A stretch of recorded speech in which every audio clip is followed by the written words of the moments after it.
This presentation is about editor-author relationships. Some following characteristics of authors. They may be subject matter experts, that is, they'll know the content's technical aspects better than you, or maybe at the same level. In any case, they might know the subject matter. They may own the content, that is, they're not editors, it's their content that they're dealing with.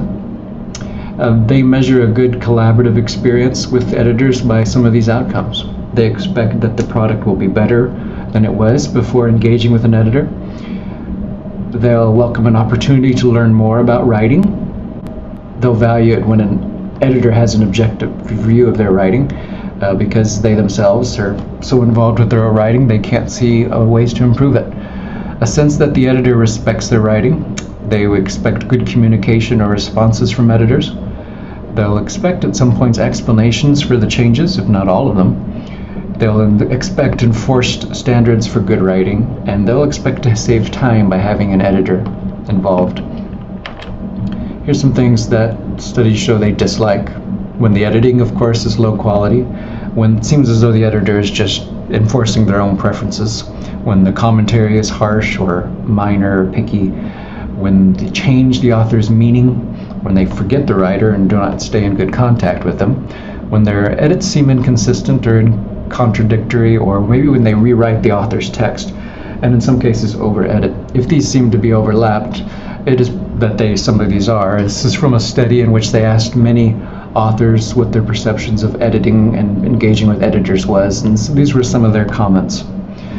That gray box is a big thing for me, and it's something I would emphasize to you. If an editor provides no other reasons for editorial calls except it just sounds better, then that editor is not an experienced or professional editor. And that editor has to have an enforced standard for why they're making a certain change. Some principle, if not some citation in a style manual or whatever. It has to be better than it just looks better or sounds better this way. Here's some tips for communicating well with authors. Get involved early, if at all possible, when they're even thinking about ideas of what to write. Show interest.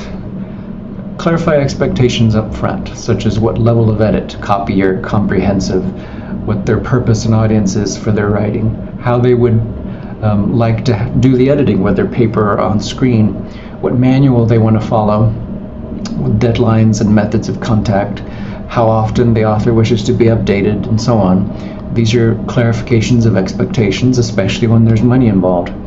Immediately open the document to see if you have everything the author needs you to deal with. Perhaps they omitted something, and you don't want to wait till it's close to the deadline to figure out that you don't have everything that you need.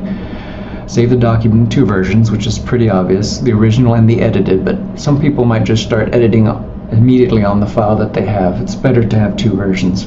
Confirm that you received the documents and stick to your agreement. So these are some practical ways to maintain the editor-author relationships.